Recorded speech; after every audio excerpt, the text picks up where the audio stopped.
अंधेरे का श्राप। रात का समय था। चार दोस्त रवि, निखिल, साक्षी और पूजा इस हवेली के रहस्य को सुझाने के लिए जंगल में घुस चुके थे। चारों के हाथों में टॉर्च थी, लेकिन घना कोहरा और अंधेरा उनके रास्ते को भयावह बना रहा था। हवेली तक पहुंचने के लिए उन्हें एक पुराना टूटा हुआ पुल पार करना था। रवि ने सबसे पहले कदम बढ़ाया, लेकिन जैसे ही उसने पुल पर पैर रखा, एक अजीब सी सरसराहट सुनाई दी। चारों दोस्त हवेली के विशाल लोहे के गेट तक पहुंच चुके थे। गेट के ऊपर एक टूटा फूटा बोर्ड लटक रहा था, जिस पर धुंधले अक्षरों में लिखा था, अंदर आना मना है। निखिल ने गेट को धक्का दिया और वह भारी आवाज के साथ खुल गया। अंदर घुसते ही हवेली की ठंडी हवा ने उनकी रीढ़ में सिहरन दौड़ा दी। चारों ने अपने टॉर्च जलाए और अंदर कदम रखा। हवेली के अंदर का माहौल अजीब था। मकड़ियों के जाले, टूटी हुई खिड़कियां और फर्श पर बिखरी धूल। अचानक पूजा की टॉर्च झटके से बंद हो गई। जब उसने दोबारा टॉर्च चालू की तो सामने कुछ पल के लिए एक काली परछाई दिखी। साक्षी ने घबराकर कहा, क्या तुमने भी देखा? लेकिन बाकी तीनों ने कुछ नहीं देखा था। पूजा ने अचानक एक पुरानी लकड़ी की अलमारी को खोला। अंदर एक मोटी, धूल भरी किताब रखी थी। किताब के पन्ने पीले पड़ चुके थे और उन पर अजीबोगरीब प्रतीक बने थे। रवि ने किताब उठाए और धीरे धीरे उसके पन्ने पलटने लगा। तभी अचानक हवेली के दरवाजे जोर से बंद हो गए। हवेली के अंदर का माहौल पूरी तरह बदल गया था। दीवारों से अजीब सी फुसफुसाहटें सुनाई देने लगी। अचानक फर्श पर पड़े पुराने दर्पण में एक डरावनी आकृति दिखाई दी, आधी जली हुई, लाल आंखों वाली। निखिल डर कर पीछे हटा, लेकिन अब बहुत देर हो चुकी थी। हवेली उन्हें अंदर कैद कर चुकी थी। हवेली के दरवाजे अचानक जोर से बंद हो गए और चारों दोस्त सहम गए। दीवारों पर अजीबोगरीब निशान चमकने लगे, जैसे किसी ने तांत्रिक लिपि में कुछ लिखा हो। रवि ने हिम्मत जुटाकर किताब को फिर से देखा। उसके पन्नों पर वही निशान बने थे जो दीवारों पर चमक रहे थे। तभी अचानक एक ठंडी हवा का झोंका आया और किताब अपने आप पलटने लगी।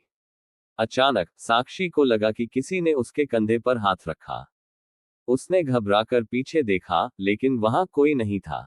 तभी अचानक एक जोरदार चीख हवेली में गूंज उठी। निखिल ने कांपती आवाज में कहा, हमें यहां से निकलना होगा। लेकिन दरवाजा पहले ही बंद हो चुका था। चारों एक बड़े हॉल में पहुंचे। वहां बीचों बीच एक विशाल पुराना दर्पण रखा था। उस पर धूल जमी थी, लेकिन जब रवि ने उसे साफ किया तो उसमें उनकी परछाइयां नहीं दिखी, बल्कि वहां कुछ और था। दर्पण में एक साया झिलमिला रहा था, जो धीरे धीरे आकार ले रहा था।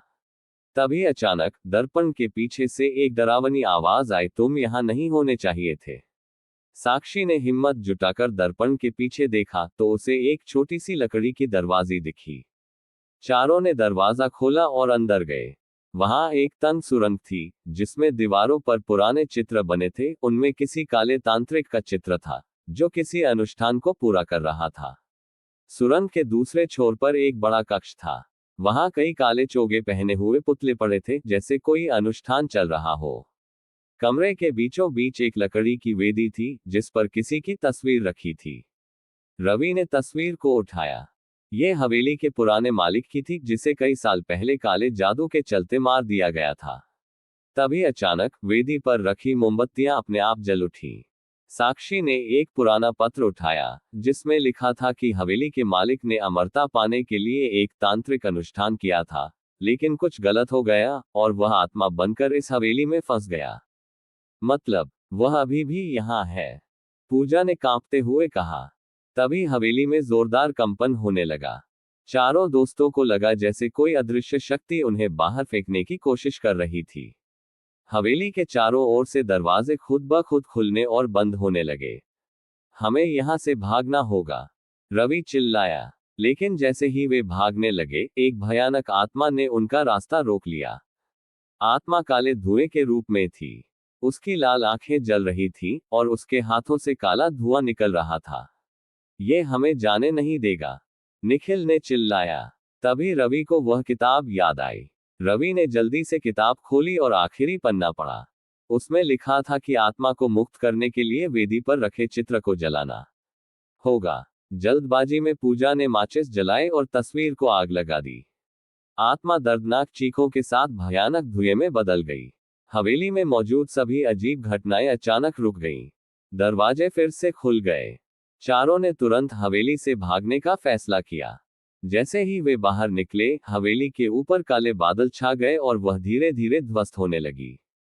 वे जंगल के रास्ते वापस गांव की ओर जाने लगे। लेकिन जैसे ही उन्होंने राहत की सांस ली, अचानक पूजा को अपने कंधे पर वही ठंडा एहसास महसूस हुआ।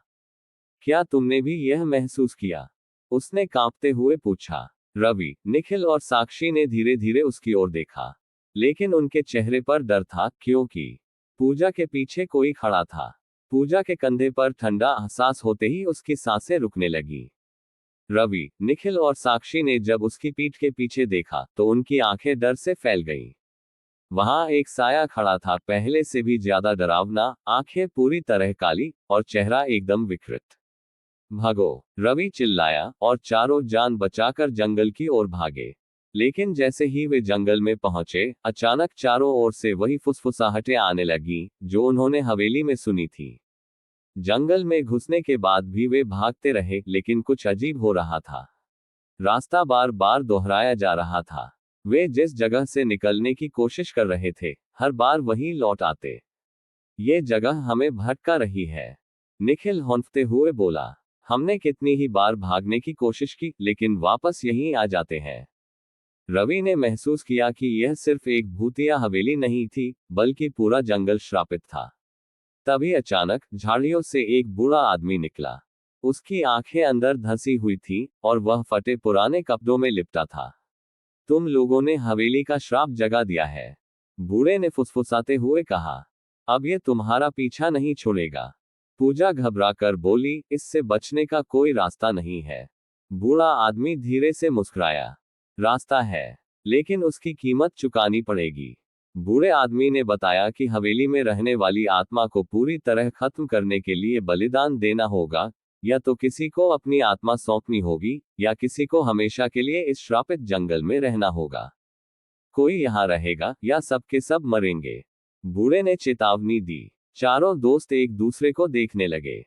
यह फैसला करना असंभव था, लेकिन समय कम था। मैं यहाँ रुकूंगा, रवि ने अचानक कहा। नहीं, साक्षी रो पड़ी। हम तुम्हें ऐसे नहीं छोड़ सकते। लेकिन रवि जानता था कि अगर कोई नहीं रुका तो वे सभी मारे जाएंगे। उसने घने अंधेरे की ओर कदम बढ़ाया और धीरे धीरे जंगल में गायब हो गया। जैसे ही वह जंगल की छाया में समाया, अचानक सारी आवाजें बंद हो गईं। हवेली की आत्मा मुक्त हो चुकी थी। पूजा, निखिल और साक्षी किसी तरह गांव लौट आए। लेकिन वे जानते थे कि उन्होंने एक दोस्त खो दिया था। कुछ महीने बीत गए, सब कुछ सामान्य लग रहा था। लेकिन फिर एक रात, पूजा के घर की खिड़की पर किसी ने दस्तक दी। वह डरते डरते खिड़की के पास गई और पर्दा हटाया। रवि वहीं खड़ा था, लेकिन उसकी आंखें काली हो चुकी थी। अतः श्राप कभी नहीं टूटता, वह सिर्फ नए रूप में लौटता है। दोस्तों, अगर वीडियो अच्छी लगी हो तो लाइक, कमेंट और चैनल को सब्सक्राइब करना ना भूलें। धन्यवाद।